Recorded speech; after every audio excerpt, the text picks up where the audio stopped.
Hey, Tom Kaps from Flock Free Bird Control here today, and I'm prompted to make a little video about the tank mix. It's one of our best-selling products. It works on all birds, but this particular video is going to be geared towards people who are using the product to get rid of geese.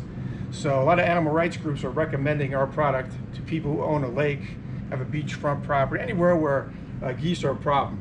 So the idea behind the tank mix is it works two ways. It's a visual with a consequence. So the concentrate has 8 active ingredients in it.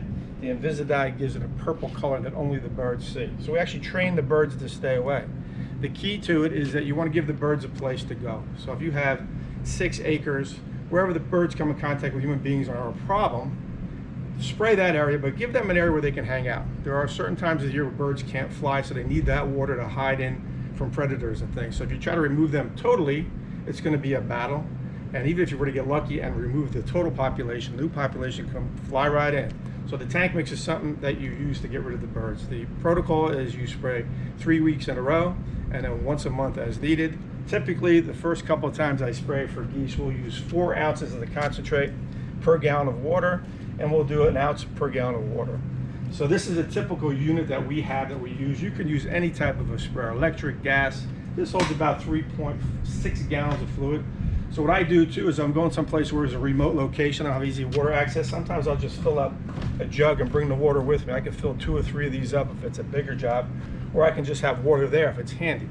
So the big thing you want to do though, the most important thing is you want to put the water in first. Because if you don't, see if I can, this is a little bit of concentrate here. I can pour that concentrate into the water and nothing happens. If I take the water and pour it into the cup, I get bubbles. What'll happen here is if you do that with the water, you will get a bubble bath. You don't want a bubble bath. So always fill the water up first, then put your fluid in. And then another tip is you want to have something to put the backpack blower on, because this is pretty easy to manipulate from the ground when it's empty. But you put 3.7 gallons of material in here, it gets really heavy. So we like to set it on the back of a pickup truck or the back of our Flock Free van. And I'll just come on over and get in it like this and wrestle it on up and then grab it and go. So that's 2 of the most important things. You don't want to hurt yourself, and you want to put the concentrate in first. Also, when you're doing the application, you may want to wear a mask and some protective gloves when you're handling the chemicals. They're typically safe, but still you want to have some protection if you're going to do 3 or 4 acres worth.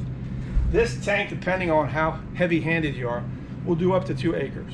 And when you apply it, you don't go on the ground real hard. You kind of you take advantage of the air, the wind.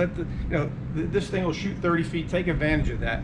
So for demonstration purposes, we're going to use just water. I'm gonna put this thing on and go in the field and just spray how I typically do it. And everybody's a little different, but that's how easy it is. You can use any kind of blower. Main thing is water first, then the concentrate. 4 ounces per gallon, 1 ounce of this is that. Bring your own water if you need it, and it's pretty simple. So let me get this thing filled up with water and we'll take it over to the field.